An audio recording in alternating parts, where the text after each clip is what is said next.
Okay, so it just came up with urgent service. Okay, it's not the best thing in the world to see. Okay, so I picked up the USB connector and downloaded the software to read the error messages for the ECU. So it's these two guys here. So this interface cable for OBD2, and then this is I think it's called a Fiat connector, which will be able to hook up to the ECU connection for the bike.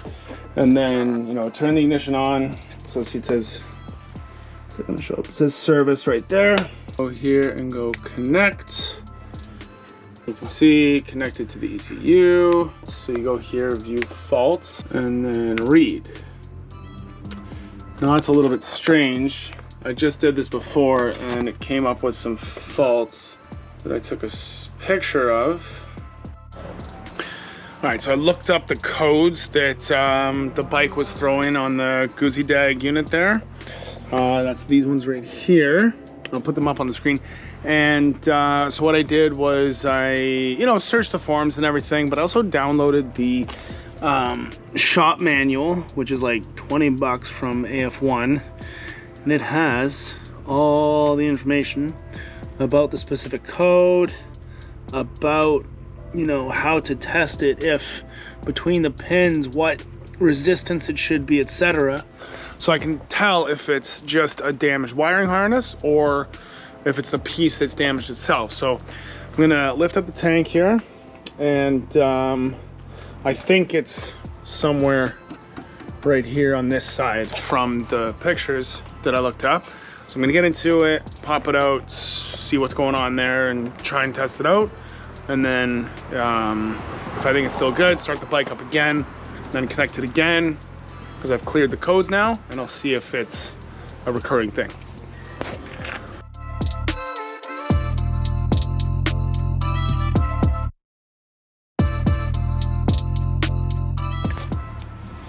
All right, so pretty ideal situation here. It turns out it's just the two hoses that are disconnected from the air pressure monitor here.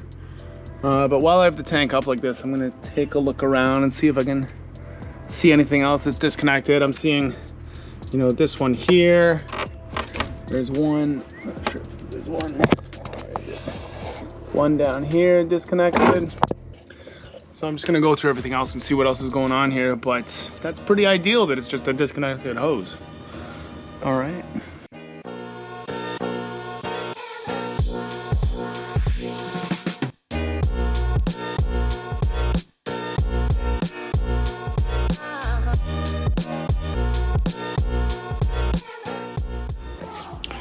Okay, so everything is buttoned back up again.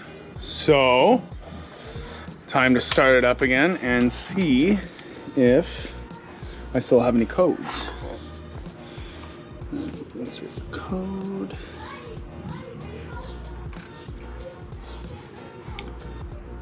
Okay.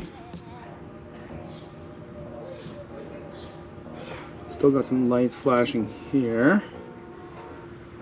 So it still says service. Let's see what happens here.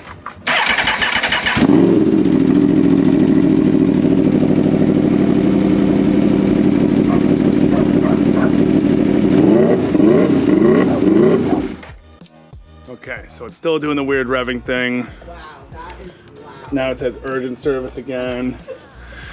Yeah, it's real loud, eh? Oh my god. You have to change that. That's why it's kind of got an asshole exhaust on it for sure. Wow. Yeah. Wow. Yeah, that's why I was like, I think I need to bust. Insane. Wow. It's also just real echoey. It's echoey in here too, though.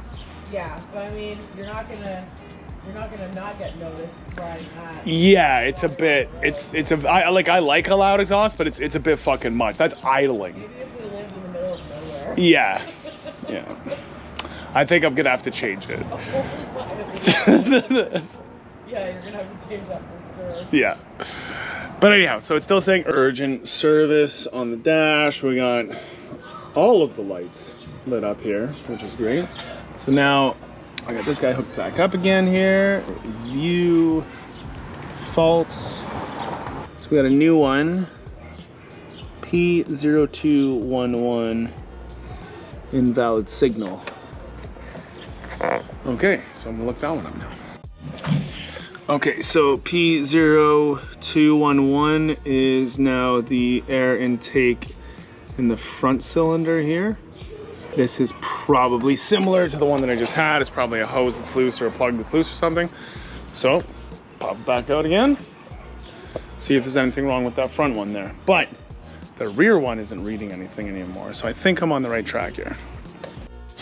All right, so the front air pressure sensor here, I can see that the one hose is unplugged there, but I can't find the hose down here. I'm not sure where it is, so I think I need to take the airbox off, which I was kind of planning on doing anyhow, to check out the air filter and all that stuff. So pop that off and see what's going on.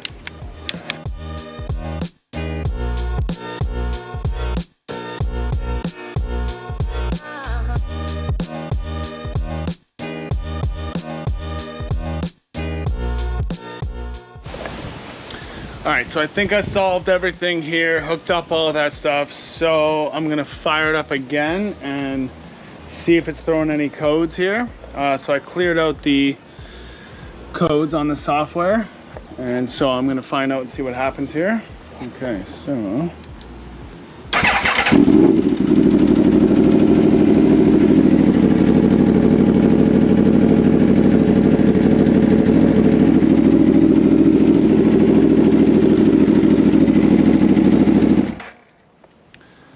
Okay, good. So it's not doing that weird revving up and down thing there. So I'm just gonna read codes here. So it doesn't show any more stored faults or new faults there. I think I'm there. I think we're good to go. All that stuff is sorted out. So now it's time for the final assembly. And I still have a bunch of work to do on the brakes and all that stuff. The ABS light is still on. But I think this bike is actually gonna be good to go. So, yes, I'm so excited right now. This is sick. Yes. All right, so I finally have the bike all back together again and went out on a test ride. It's feeling really good. Oh, I also bled the brakes and finished all that up. I actually had to buy a new master cylinder. I rebuilt the other one and the brakes were still squishy. Right away, brakes came up to pressure, so that's good to go. I went out for a test drive and it's not revving above 7,000 RPM. So did a little bit of research. So it says that there's a upper fuel rail connector that's most likely not plugged in. And that's kind of, it's a typical problem when you lift the tank on these bikes. And apparently it's on the, beside the airbox on the right hand side. So somewhere over here there's a quick disconnect plug that I need to plug back in. So I'm just gonna pop the tank off, take a look in there and see if that's what the issue is.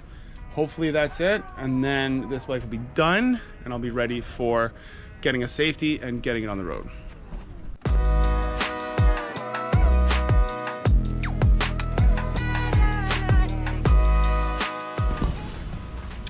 Okay, so definitely what the problem was. So let me see if I can hold this up. Okay, so this guy, this fuel line right here, because I opened up the airbox here, right, to do whatever I was doing inside earlier, and this line right here was loose. So I just pushed that in until I heard a loud click, and that was for sure it. That fuel line was separated there. So it looks like it's gonna storm, so I won't be able to take it for a test ride today. But I'm 99% sure that was my problem. So I heard that nice loud click. So I think we're good to go. So tomorrow after work, I should have it licensed and insured by then. So be able to actually take a nice video, test ride, everything. And man, I think I'm actually done this bike. This is the coolest thing ever. I'm so excited. Okay, so I'll see you tomorrow when I have a plate and when I have insurance. Here we go.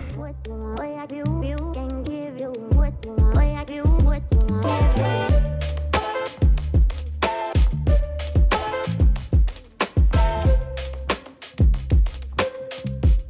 yeah. Oh, how was that for a workout? Good job, babe. That went really well.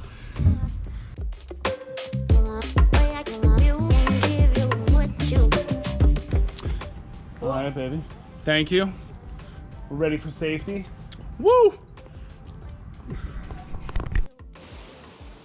The Aprilia is done. It is on the road, completed, looking great. I have a few minor things left to do, like mount the steering stabilizer properly and a few other little things to clean up, but I could not be happier with how this turned out. The whole experience putting this thing together was awesome. I learned a ton about these bikes, about the new technology that's in it. It's incredible. The ride is amazing. The technology that's in it is state of the art. It's just an incredible ride. So to break down the cost to get it onto the road, the bike itself was $3,200 off of Facebook Marketplace. Took a big risk. It wasn't running. Didn't know what I was getting into, and I got really lucky on that standpoint that mechanically it was sound, the engine's fine, there's no problems on that end there. The fairing kit, the 12K fairings, and the bolt kit was a total of $835. The brakes, like that's the master cylinder, the calipers, the rear master cylinder, and the brake lines was a total of $1,625. The original headlight and dash that I bought, $950. The second dash that I had to buy, because the first one I didn't have a code for, was $375. The front turn signal mirror delete and the bar end mirrors were $265. The rear sets, $165.